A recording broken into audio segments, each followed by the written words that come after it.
পেলিং এর সবচেয়ে আকর্ষণীয় জায়গা কিন্তু এই স্কাইওয়াক। চলে এসছি এবার কাঞ্চনজঙ্ঘা ওয়াটারফলসের সামনে। কমলা লেবু গাছে কমলা লেবু দেখুন, একদম ছোট ছোট কাঁচা রয়েছে। এই যে আসলে এখন তো সেপ্টেম্বর মাস, কমলা লেবু তো পাকার কথা না এখন। হিন্দু এবং বুদ্ধিস্টরা এই লেককে কিন্তু ভীষণ পবিত্র হিসেবে মানেন। হ্যাঁ, পেলিং ট্যুরের এইরকম আরও অনেক খুঁটিনাটি গল্প রয়েছে যা আজ আমি আপনাদের সাথে শেয়ার করব। সেই সাথে 3 রাত 4 দিনে পার হেড ন্যূনতম কেমন খরচ হতে পারে সেই সম্পর্কে আলোচনা করব। এই প্রসঙ্গে বলে রাখি, আমরা প্রথম রাত ছিলাম রিনচেংপংয়ে। রিনচেংপংয়ের ভিডিও অলরেডি চ্যানেলে দিয়ে দিয়েছি, আপনারা হয়তো অনেকেই দেখে নিয়েছেন। যারা দেখেননি তাদের আমি দেখে নেওয়ার অনুরোধ করব, কারণ এই ভিডিওর সাথে রিনচেংপংয়ের বিশেষ কানেকশন আছে।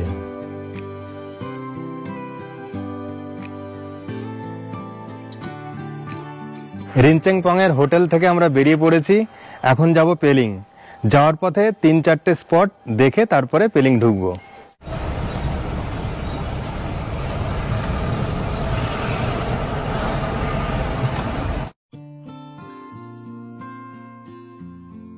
আমি তো না হয় রিনচেংপং থেকে পেলিং যাচ্ছি, আপনারা যদি ডাইরেক্ট পেলিং যেতে চান তাহলে কিভাবে যাবেন চলুন এক ঝলক দেখে নেওয়া যাক।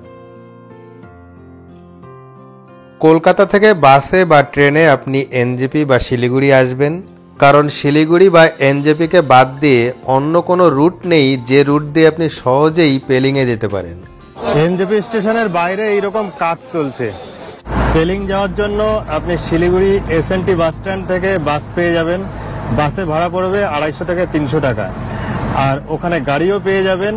শেয়ারে গেলে পড়বে 500 টাকা, আর যদি গাড়ি রিজার্ভ করে যান তাহলে 4000 থেকে 5000 টাকা পড়বে। শিলিগুড়ি থেকে পেলিংয়ের দূরত্ব 132 কিলোমিটার, গাড়িতে যেতে সময় লাগবে 5 ঘন্টা মতো। পেলিং দুদিক দিয়ে যাওয়া যায়, এই সেবক রোড ধরে আর দার্জিলিং হয়ে। যদি এনজেপি বা শিলিগুড়ি দিয়ে আসেন তাহলে কিন্তু এই দিকটাই শর্টকাট হবে। এই দিক দিয়ে গেলে কিন্তু আপনি গ্যাংটকেও যেতে পারবেন। ইনফ্যাক্ট এই সেবক রোডটা গ্যাংটকের দিকেই গেছে, তবে তিস্তা বাজার পার করে পেলিং এর রাস্তাটা কিন্তু আলাদা হয়ে গেছে। চলুন এবার মূল ভিডিওতে ফিরে আসি। তো প্রভাকর দা, আমাদের একটুখানি বলুন যে আমরা পেলিং যাওয়ার পথে কোন কোন স্পট দেখবো এখন। এখন রক গার্ডেন, সিংচের ব্রিজ, ছাঙ্গে ফলস, তারপরে তেন্তাম ভ্যালি। আচ্ছা,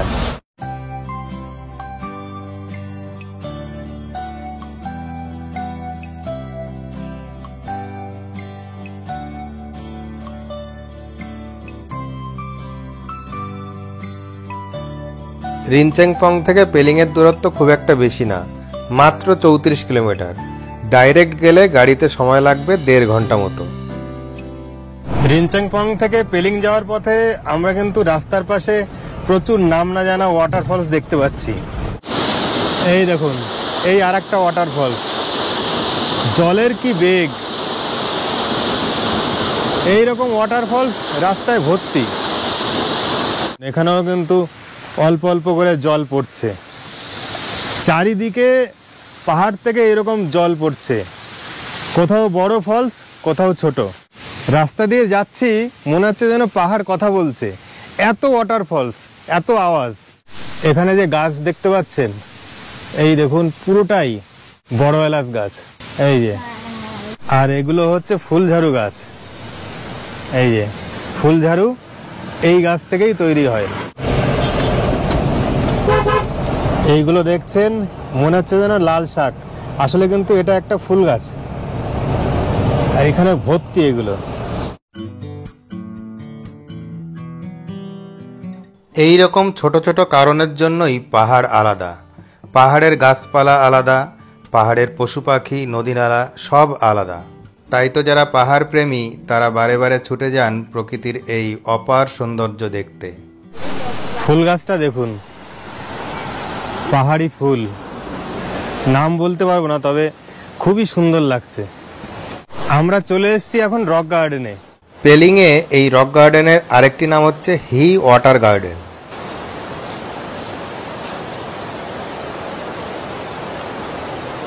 টিকিট কিতনা? 2 का 60। এই রক গার্ডেনে ঢুকলেই আপনি চারিদিকে জলপ্রবাহের ভীষণ আওয়াজ পাবেন, তাই তো একে ওয়াটার গার্ডেনও বলে। তো এন্ট্রি ফি পড়লো পার হেড 30 টাকা। আর এখানে দেখুন এই নিচে রয়েছে প্রচুর স্পাইডার প্ল্যান্ট, আর উপরে এই লাল শাক গাছের মতো, এটা এক ধরনের ফুল গাছ।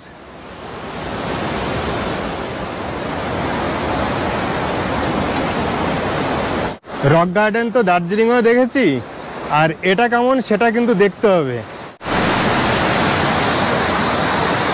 এই দিক থেকে জলধারা নেমে এসছে, আর এই যে দূরে দেখতে পাচ্ছেন ওখান থেকেও কিন্তু অনেকটা জল নিচের দিকে নেমে আসছে।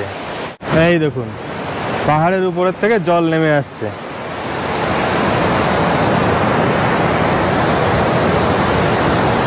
এটা বোধহয় ছোটখাটো একটা স্রোতস্বিনী নদী হবে। আর এইরকম বিভিন্ন ফুল গাছ রয়েছে। গোলাপ ফুলটা দেখুন কি সুন্দর, কালারটা দারুণ লাগছে। রোদ পড়েছে, এইদিকে রোডটা চলে গেছে। আর এখানে এটা মনে হচ্ছে একটা ওয়াচ টাওয়ার, চলুন দেখি।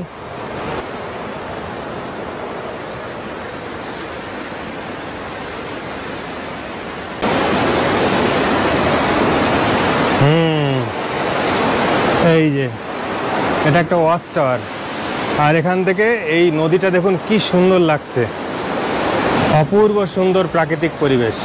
আর চারিদিকটা দেখুন কেমন সবুজ।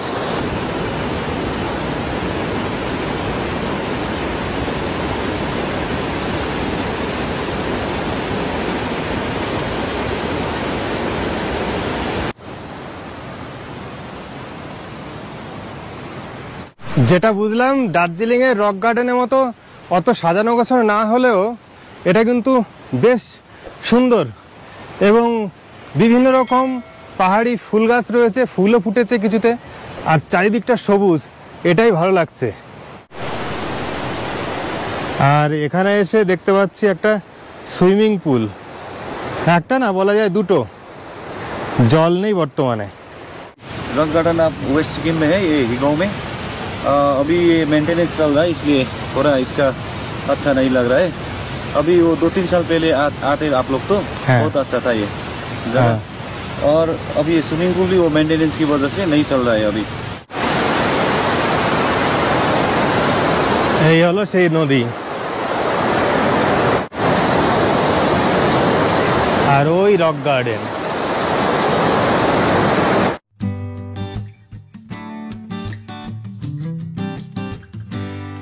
আমাদের এই ট্যুরটা ছিল 4 রাত 5 দিনের। ইতিমধ্যেই আমরা রিনচেংপংয়ে 1 রাত থেকে এসেছি, আর 2 রাত থাকবো পেলিংয়ে, তারপর রাবাংলায় থাকবো 1 রাত। এই টোটাল ট্যুর প্যাকেজ অর্গানাইজ করেছে ট্যুর কিংডম। আপনারা চাইলে তাদের সাথে ঘুরতে পারেন। বিগত কয়েক বছর ধরে তারা নর্থ বেঙ্গল, সিকিম এবং আরও অনেক জায়গায় বেশ রেপুটেশনের সাথে ঘোরাচ্ছে। এখানে ফোন নম্বর দিয়ে দিলাম, প্রয়োজন হলে কন্ট্যাক্ট করে নেবেন।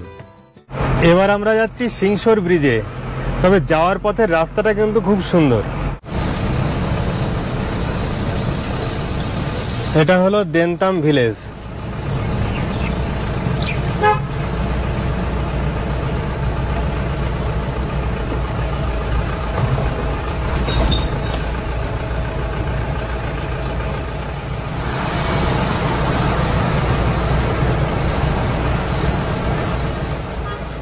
ওয়েলকাম টু দেনতাম বাজার।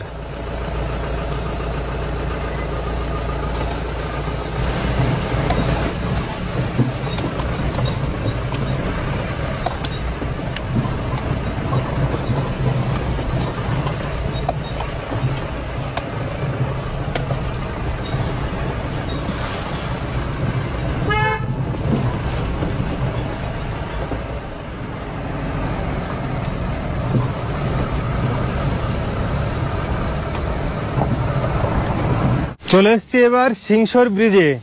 ব্রিজে কিন্তু কাজ হচ্ছে, সেই জন্য ওর উপরে ওঠা যাবে না। কিছুদিন পরে আসলে আমরা দেখতে পাবো ওর উপরে গ্লাস বসে যাচ্ছে, এখন মানে গ্লাসের ব্রিজ হয়ে যাচ্ছে। এই সামনে সিংসর ব্রিজ।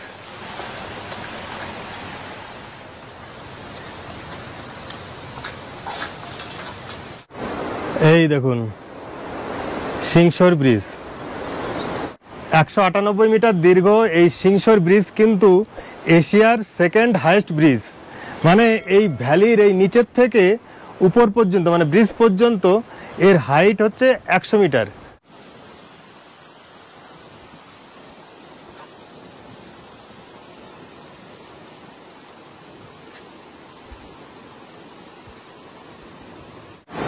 ব্রিজের উপরে এখন ওঠা সম্ভব হচ্ছে না, কারণ ব্রিজে কাজ হচ্ছে।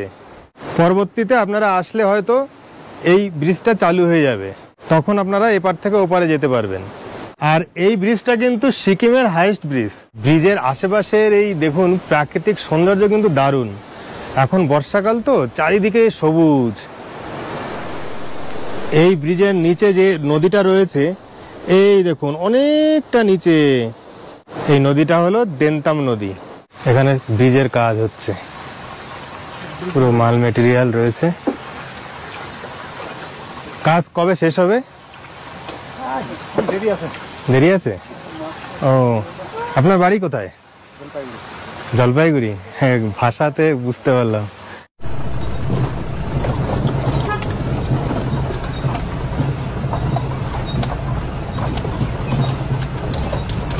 এবার আমরা চললাম দেনতাম ভ্যালি দেখতে।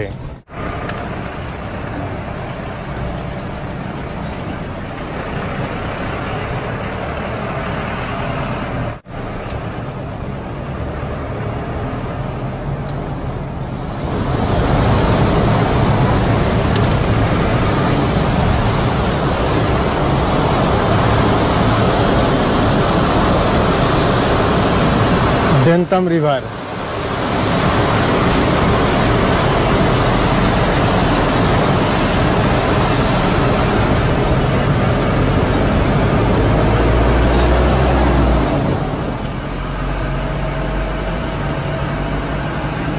দেনতাম ভ্যালি ভিউ পয়েন্ট, এখান থেকে দেখতে হবে উপরের থেকে। छत पे जाइए, वहाँ से पूरा देखिए।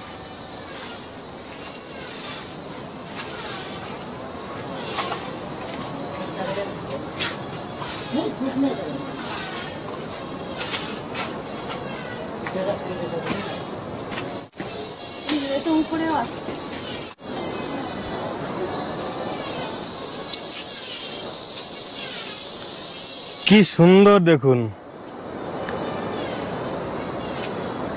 দেনতাম ভ্যালি। আমরা যে দেনতাম বাজার হয়ে আসলাম, সেই দেনতাম ভ্যালি আমরা দূরের থেকে দেখছি। অপরূপ সুন্দর এই দেনতাম ভ্যালি, এখান থেকে খুব সুন্দর লাগছে দেখতে। দেখুন চারপাশটা পুরো সবুজ আর মাঝে বাড়ি।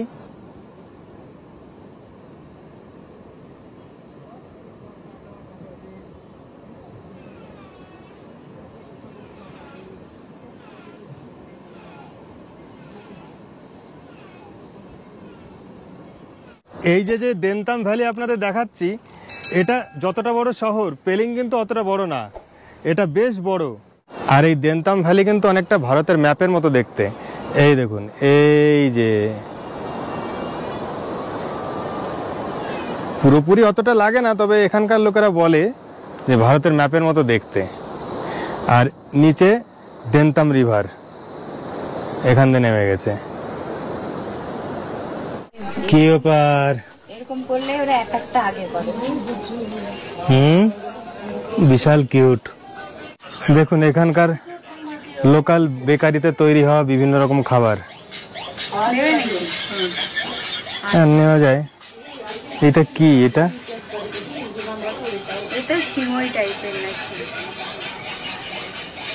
কি নাম বুঝতে পারছি না।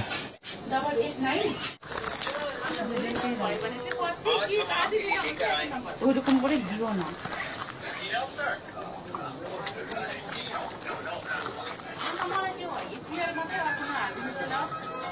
জিও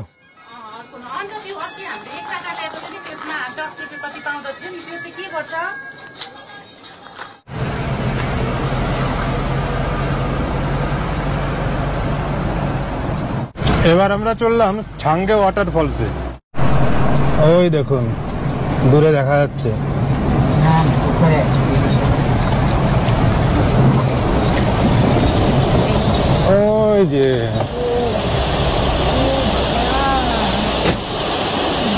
সাঙ্গে সাঙ্গে ওয়াটারফল, জলের ছিটা লাগছে ভীষণ।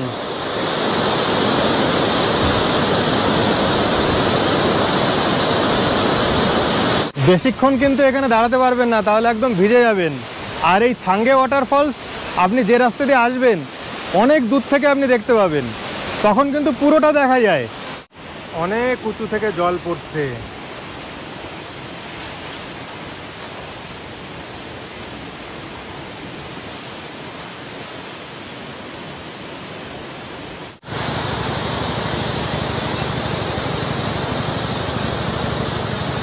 এই দেখুন ছাঙ্গে ওয়াটারফলসের পাশেও আর একটা রয়েছে এরকম ফলস। এই রকম ওয়াটারফলস কিন্তু এই রাস্তায় ভর্তি, আপনাদের তার মধ্যে কয়েকটা ইতিমধ্যেই দেখিয়েছি।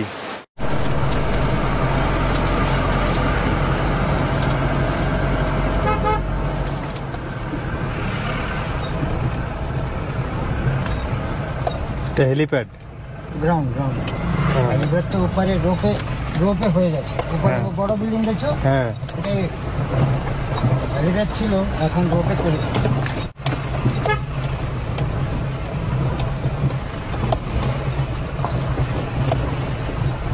আমরা অলরেডি পেলিংয়ে চলে এসেছি।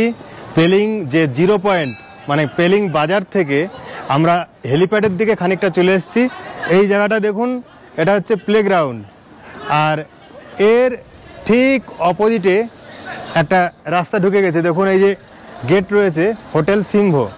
আমরা 2 রাত এই হোটেল সিম্ভতেই থাকবো। চলুন, ওই সামনের হোটেলটা হচ্ছে হোটেল সিম্ভ। এই হলো হোটেল সিম্ভ।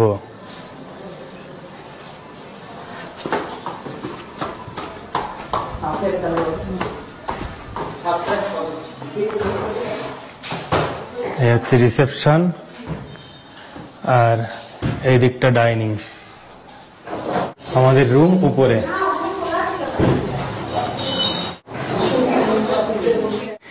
এই জায়গাটা দেখুন কি সুন্দর, আর সামনের ভিউটা অসাধারণ। একটু পরে যখন কাঞ্চনজঙ্ঘা জাগবে ফাটাফাটি লাগবে দেখতে। আমাদের রুম দিয়েছে হোটেল সিম্ভর একদম টপে। দেখুন এটা হচ্ছে 701 নম্বর রুম। এখানে কিন্তু 2টো রুম একসঙ্গে রয়েছে। এটা একটা সুইট রুম, এই সিঙ্গেল বেড একটা, এখানে সব বসার জায়গা।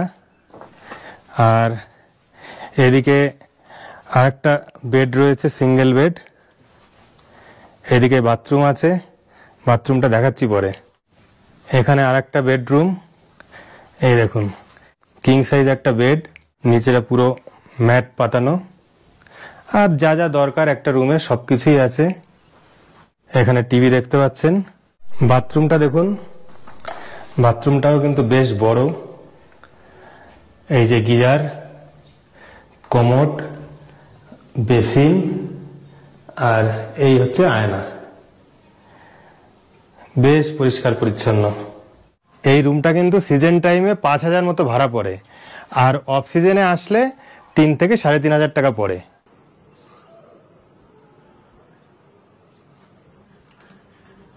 পেলিং এর কিন্তু 3টে ভাগ, লোয়ার, মিডিল, আপার।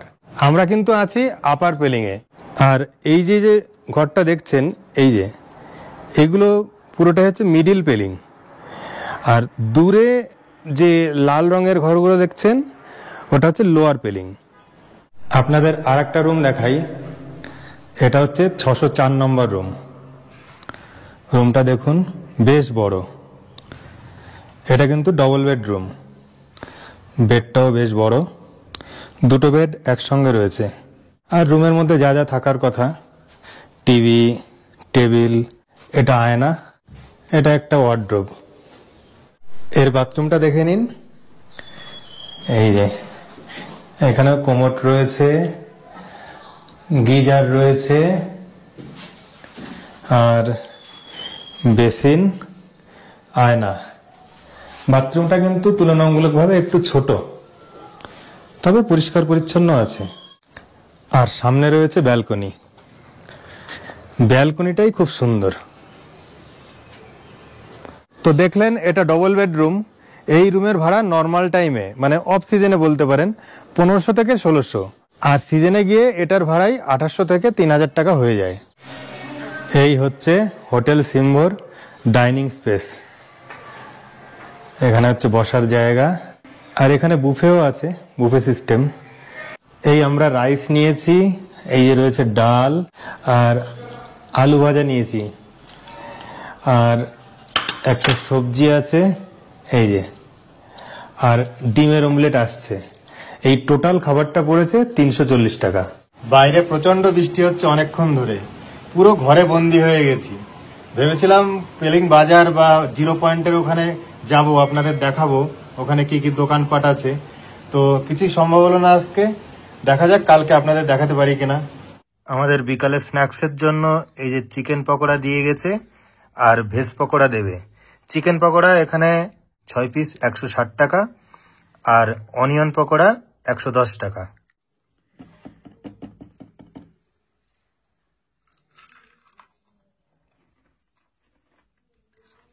দারুণ খেতে, খুব টেস্টি পকোড়াগুলো। এখন ডিনারের টাইম। ডিনারে আমাদের দিয়েছে আজকে এই ফ্রাইড রাইস আর চিলি চিকেন, এর সাথে আছে স্যালাড আর পাঁপড়। ফ্রাইড রাইস একটু শুধু খেয়ে দেখি কেমন লাগে।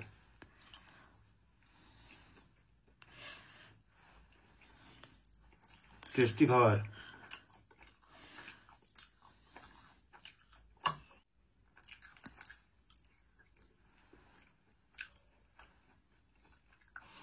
চিলি চিকেনও টেস্টি খুব। ডিনার তো হলো মোটামুটি, এখন অনেকটাই বেজে গেছে, মানে অনেক রাত হয়ে গেছে। কাল অনেকগুলি স্পট আপনাদের দেখাবো। এখনকার মতো বিদায় নিচ্ছি, গুড নাইট।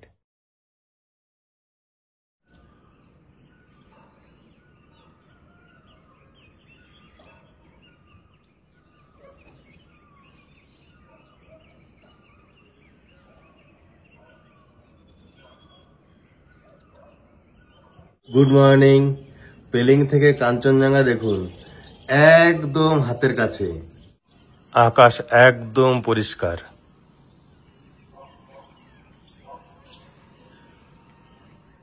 পেলিং বিখ্যাত কিন্তু কাঞ্চনজঙ্ঘা বা কাঞ্চন মহারাজের জন্য।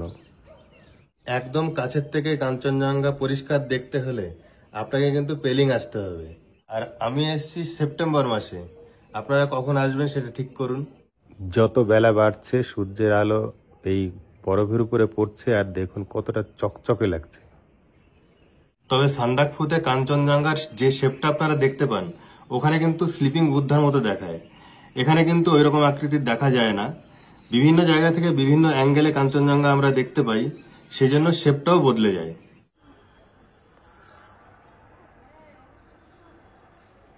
এখন বেরিয়ে পড়েছি। প্রথমে ব্রেকফাস্ট করব, তারপরে সাইট সিইং গুলো কমপ্লিট করব।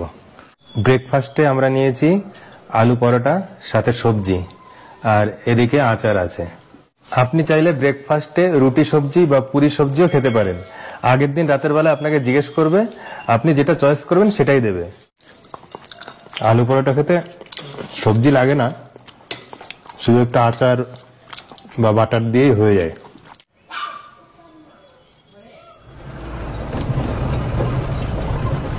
আজ আমরা প্রথমে যাব স্কাই ওয়াকে, তারপর রিম্বি ওয়াটারফলস দেখে যাব অরেঞ্জ গার্ডেনে। অরেঞ্জ গার্ডেন থেকেই দেখে নেব রিম্বি নদী। এরপর খেচিপেরি লেক দেখে যাব কাঞ্চনজঙ্ঘা ওয়াটারফলসে। তাহলে প্রভাকর দা, আমরা প্রথমে কোথায় যাচ্ছি? Sky walk. স্কাই ওয়াক, চলুন।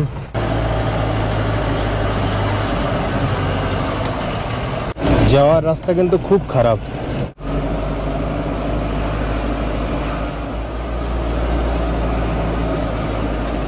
চলে এসেছি পেলিং এর স্কাই ওয়াকে। আমরা ওখানে যাব। এই হচ্ছে গেট। প্রথমে টিকিট কাটতে হবে। এই হচ্ছে টিকিট কাউন্টার।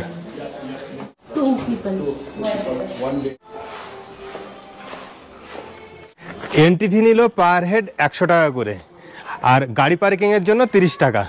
এই হলো স্কাই ওয়াক। কাচের ব্রিজ।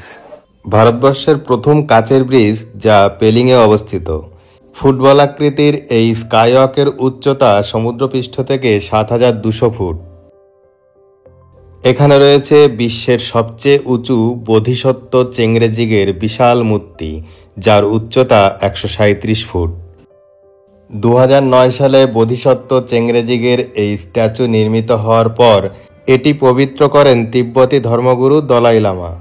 তারপর থেকে এই জায়গাটি ট্যুরিস্টদের কাছে বিশেষ আকর্ষণীয় হয়ে যায়।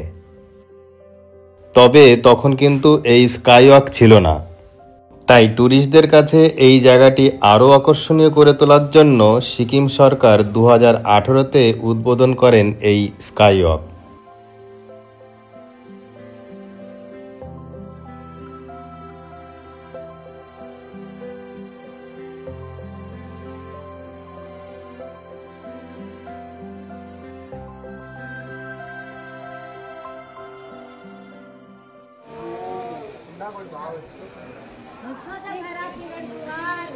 গ্লাস ব্রিজের উপর দিয়ে হাঁটার সময় নিচের দিকে না তাকানোই ভালো, তাহলে মাথা ঘুরতে পারে। এখান থেকে আপনারা কাঞ্চনজঙ্ঘার পুরো রেঞ্জটা দেখতে পাবেন পরিষ্কার, কিন্তু ভোরবেলার দিকে আসতে হবে। ভালো লাগছে, অনেক দিন ধরে ভাবছিলাম যে এই স্কাইওয়াকে আসবো।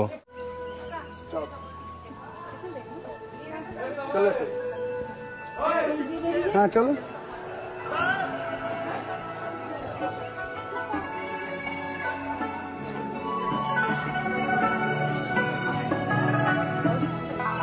এই মূল গেট থেকে ডান দিকে যেতে হয় স্কাইওয়াকে, এইরকম ঘুরে তারপরে সিঁড়ির সামনে আসতে হবে। আপনি চাইলে স্কাইওয়াকে না গিয়েও কিন্তু সোজা মূর্তির দিকে যেতে পারেন। ব্যাকগ্রাউন্ডে যে মিউজিকটা শুনছেন, এই বিভিন্ন বুদ্ধিস্ট এরিয়ায় এই সমস্ত মিউজিক কিন্তু আপনি শুনতে পাবেন সব সময়, তবে এগুলো শুনতে খুব ভালো লাগে।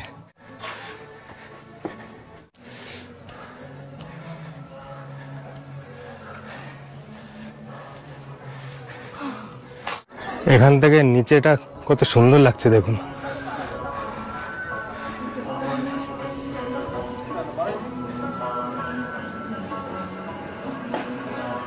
বিরাট স্ট্যাচু, তার নিচে মন্দির মতো, তো ওখানে ফটোগ্রাফি অ্যালাউ নেই।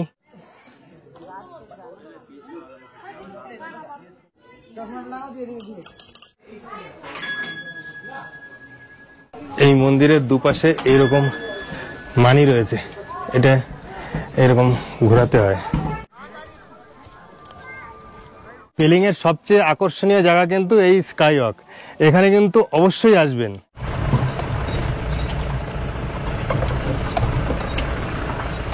গ্যাংটক বা দার্জিলিং এ আপনারা যেমন ম্যাল পাবেন, পেলিং এ কিন্তু এরকম কোনো ম্যাল নেই, তবে এই জায়গাটাকে পেলিং বাজার বা পেলিং এর 0 পয়েন্ট বলা হয়।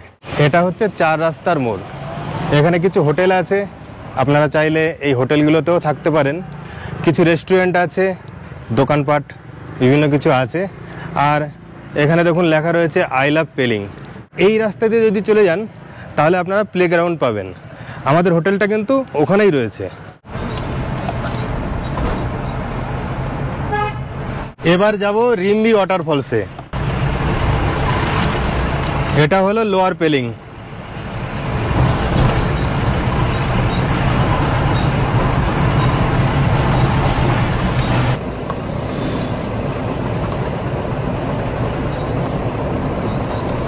এটা হচ্ছে দরাব ভিলেজ।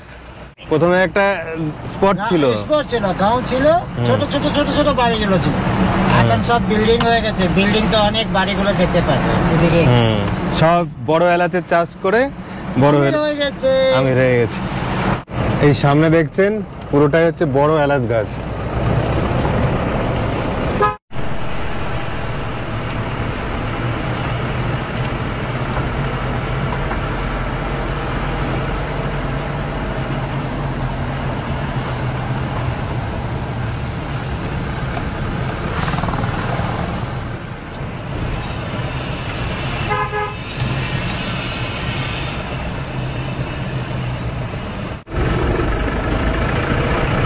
এটা একটা প্লেগ্রাউন্ড।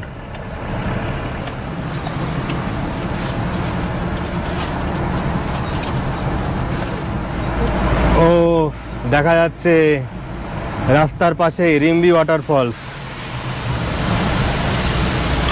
এই হলো রিম্বি ওয়াটারফলস। কত উপর থেকে জল পড়ছে দেখুন।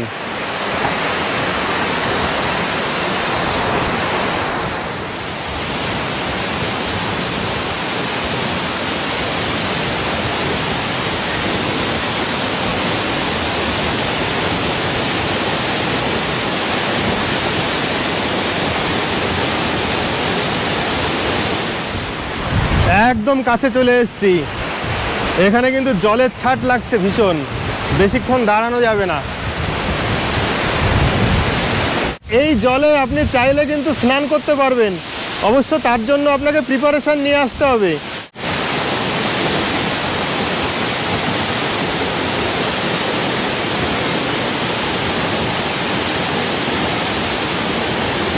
এই দেখছেন ওয়াটারফলস, আর এই দেখুন জলটা এদিকে গিয়ে রিম্বি নদীতে গিয়ে পড়েছে। সামনেই রয়েছে রিম্বি নদী।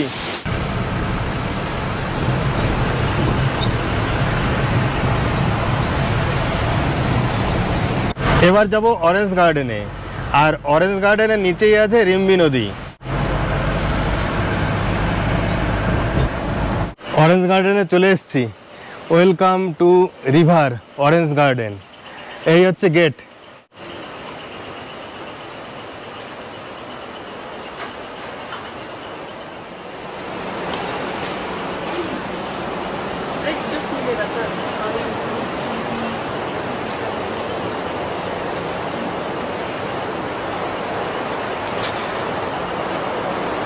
এই সামনে দেখছেন সবই কমলালেবু গাছ। Do not pluck flowers and fruits, fine হবে 500 টাকা পর্যন্ত। एंट्री फी कितना? 50 ও এক আদমি কা 30। কমলালেবু গাছে কমলালেবু দেখুন একদম ছোট ছোট কাঁচা রয়েছে। এই যে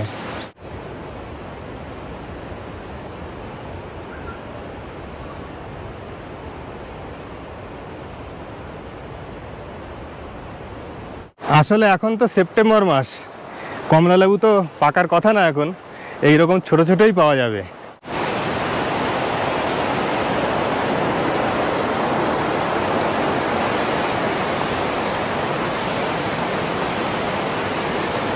ডায়ে বায়ে সবই হচ্ছে কমলালেবু গাছ।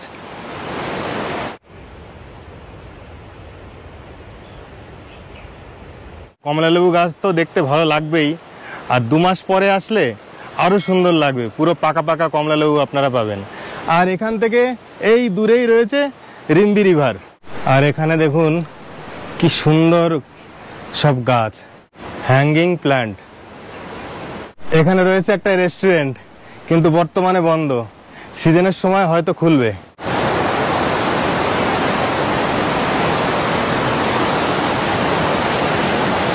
এটাও একটা রেস্টুরেন্ট। আর এর পাশ দিয়েই আমরা এই রিম্বি নদীতে যাচ্ছি।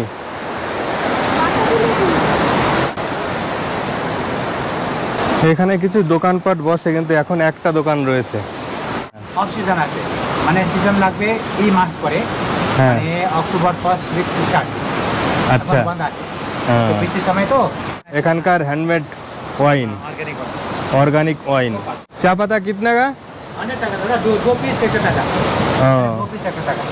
अच्छा। अखरोट कहाँ गए? अखरोट? এখন গ্লাস দিয়ে দাদা গাছ এখন আখর লাগানে, মানে নভেম্বর পরে হ্যাঁ, প্যাকেট হবে, আচ্ছা আচ্ছা। এখন হবে না। এই হচ্ছে রিম্বি নদী, কিন্তু বর্তমানে জল এতটাই বেশি আছে সেই জন্য বন্ধ করে দেওয়া রয়েছে। সিজনের সময় আসলে খোলা থাকে, খোলা থাকবে, মানে অক্টোবর 1st উইক খোলা, খুলে দেবেন অনেক তখন। বেশি পরিষ্কার আসবে তো বন্ধ হ্যাঁ, করতে হবে না। তখন জল অনেকটা কমে যাবে, তখন কাছাকাছি যাওয়া যাবে, তাই তো? এটা যত কালা পাতা আছে এটা হ্যাঁ। ওদিকে পুরো জল কম হয়ে যায়, ও পার করা যায়। আচ্ছা, এই নদী পার করা যায় সেই সময়, এখন জল অনেকটা বেশি, এই জন্য পুরোটাই আটকে দেওয়া রয়েছে।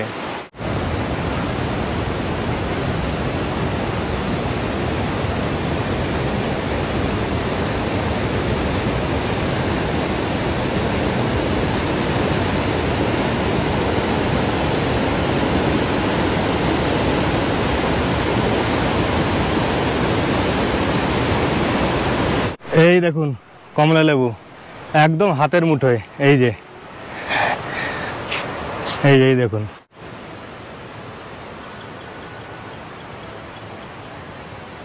এখানকার কমলা লেবু কিন্তু দার্জিলিংয়ের কমলা লেবুর মতো অত টেস্টি না, আর অতটা মিষ্টিও না। কালকে যেটা দেখিয়েছিলাম লাল শাক গাছ। হ্যাঁ, লাল শাক গাছের মতো। তবে এখন অফ সিজন তো, তাই ট্যুরিস্ট বলতে কিন্তু আমরা দুজনই আছি। ওই স্কাই ওয়াকের ওখানে কিছু ট্যুরিস্ট দেখেছিলাম, কিন্তু এখানে আর দেখতে পাচ্ছি না।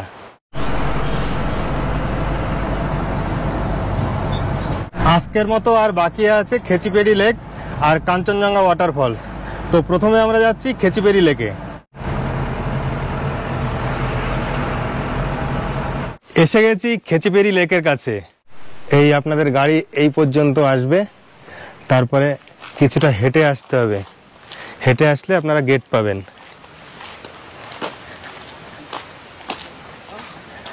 আর এখানে বিভিন্ন রকম দোকান রয়েছে, ব্রেকফাস্ট লাঞ্চ করতে পারবেন আপনারা। Welcome to Khecheopalri lake. এই দিক দিয়ে যেতে হবে, আর ডান দিকে এই টিকিট কাউন্টার।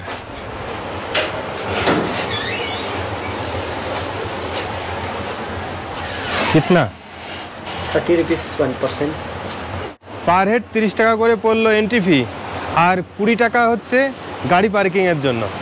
এই গেট দিয়ে ঢুকে বাঁ দিকে যেতে হবে খেচিপেড়ি লেকে। আর এখানে একটা সুন্দর মনেস্ট্রি আছে, দেখি আপনাদের চেষ্টা করব দেখানোর।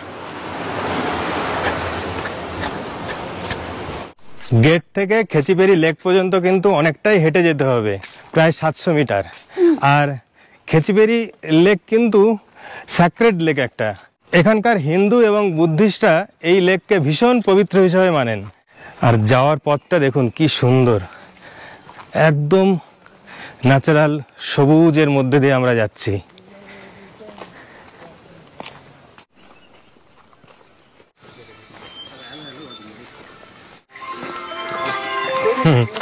कैसा लगा? काफी अच्छा है, जाकर के व्यू काफी सुंदर है, सुहाना है, अच्छा लगता है। Thank you.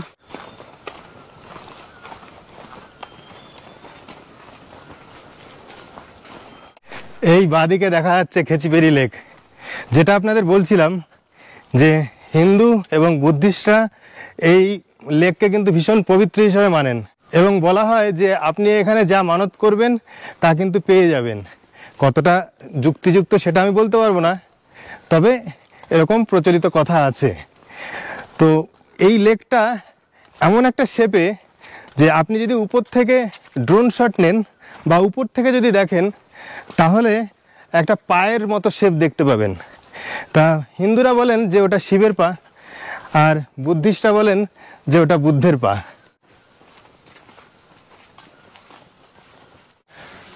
এই দেখুন লেকে যাওয়ার আগে এরকম একটা চটেন আছে, আর এখানে একটা স্ট্যাচু রয়েছে।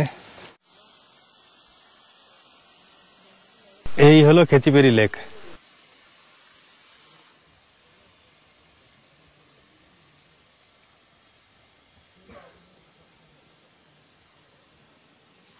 এই লেকের একটা অলৌকিক ব্যাপার আছে, এখানে কিন্তু কোনো পাতা পড়ে থাকে না।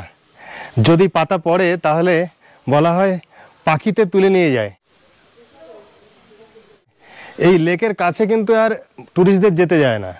আগে যেমন একদম জলের কাছে যাওয়া যেত, জলকে টাচ করতাম, মাছ টাছ দেখতাম, এখন কিন্তু সেগুলো কিছুই করা যাবে না। তো এই লেকের পাশে এই দেখছেন একটা চটেন রয়েছে এবং একটা মূর্তি রয়েছে। এর পাশেই একটা রোড বলতে সিঁড়ি উপরে উঠে গেছে। এই সিঁড়ি দিয়ে অনেকটা গেলে আপনারা পাবেন একটা কেভ, আর উপরে একটা ভিউ পয়েন্ট আছে। ওই ভিউ পয়েন্ট থেকে এই লেকটা দেখতে হয়, মানে শিবের পা বলুন বা বুদ্ধের পা বলুন, এই লেকটা ওখান থেকে খুব সুন্দর দেখা যায়। আর আমি যেহেতু লেকের জল স্পর্শ করতেই পারিনি, তো আর উপরে যাচ্ছি না, কারণ উপরটা অনেকটাই চড়াই, रास्ता खूब ही खराब। टूरिस्ट लोगों को लेक के पास क्यों नहीं जाने देता है? उधर पे टूरिस्ट नहीं है अलाउ नहीं? हमको भी अलर्ट नहीं है, ओ लोकल को भी अलर्ट नहीं है। कि ये किस लिए? क्योंकि इधर पे बहुत गंदा हुआ था ना उस टाइम पे, हाँ। और इस टाइम पे वो होने नहीं देने के लिए अभी वो बंद किया है। ये होली लेक है, इसीलिए गंदा नहीं होने देते हैं। टूरिस्ट लोग आने पे गंदा होता है, इसलिए। वो भी हो गया, और मछली बहुत इधर पे हाँ, क्या बोलते हैं, चला आता है, और इसीलिए। এই হলো খেচিবেরি লেকের কাছে মনেস্ট্রিটা, এই যে।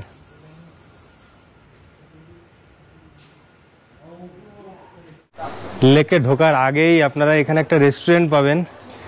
এই দেখুন, এখানে কাঠের চুল্লি, কাঠের চুল্লিতে এখানে পিৎজা বানিয়ে দেওয়া হয়। কি ব্যাপার? হ্যাঁ, কি ব্যাপার? आपका घर यहाँ पर ही है? कहाँ? हाँ, ऊपर में। এই আমরা লাঞ্চ করব ম্যাগি আর অমলেট দিয়ে। একটা ম্যাগি 50।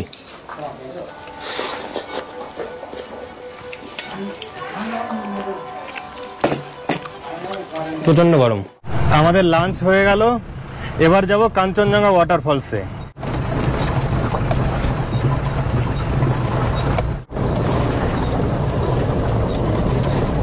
কাঞ্চনজঙ্ঘা ওয়াটারফলস দেখতে এসে আমরা কিন্তু ইয়াকসামের কাছাকাছি চলে এসেছি। ইয়াকসাম এখান থেকে কিন্তু দেখা যাচ্ছে, এটা সিকিমের প্রথম রাজধানী। আর কাঞ্চনজঙ্ঘা ট্রেকিংয়ের জন্য ইয়াকসাম হচ্ছে বেস্ট পয়েন্ট। এই দেখুন, গাড়ির উপর দিয়ে জল পড়ছে। ওয়াটারফলস একদম রাস্তার উপরে।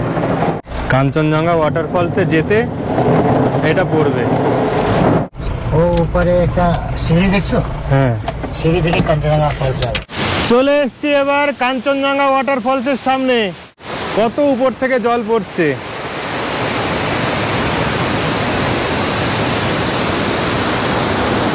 তবে এটাই কিন্তু মেইন কাঞ্চনজঙ্ঘা ওয়াটারফলস না। আপনাকে মেইনটা দেখতে হলে এই জায়গা দিয়ে ভেতরে ঢুকতে হবে একটুখানি। এই ওয়াটারফলসের সামনে দিয়ে এই যে সিঁড়ি দেখতে পাচ্ছেন, এই সিঁড়ি দিয়ে উপরে উঠতে হবে, তবেই আপনি পেয়ে যাবেন মেইন কাঞ্চনজঙ্ঘা ওয়াটারফলস। এই দোকানগুলোর মধ্যে দিয়ে যেতে হবে।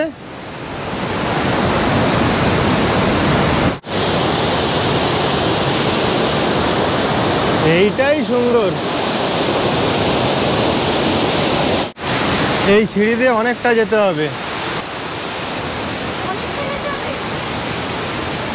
এই দেখুন, দেখা যাচ্ছে, এই হলো কাঞ্চনজঙ্ঘা ওয়াটারফল। ফাটাফাটি লাগছে। এই হচ্ছে কাঞ্চনজঙ্ঘা ওয়াটারফলস, আর এর পাশেই এই দেখুন, এই আর একটা ওয়াটারফলস। পাশাপাশি দুটো ওয়াটারফল, দুটোকেই কাঞ্চনজঙ্ঘা বলে, তবে এইটা মেইন। আপনারা কিন্তু ভুল করেও সামনেরটা দেখে ফিরে যাবেন না, ভেতরে অবশ্যই আসবেন দেখতে।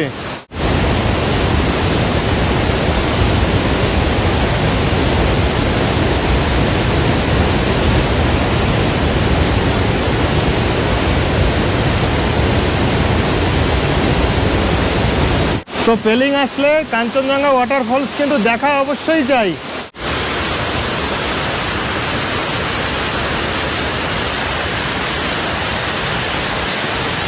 ভেতরটায় যেতে ভয় লাগছিল না? হ্যাঁ, ভীষণ ভয় লাগছিল।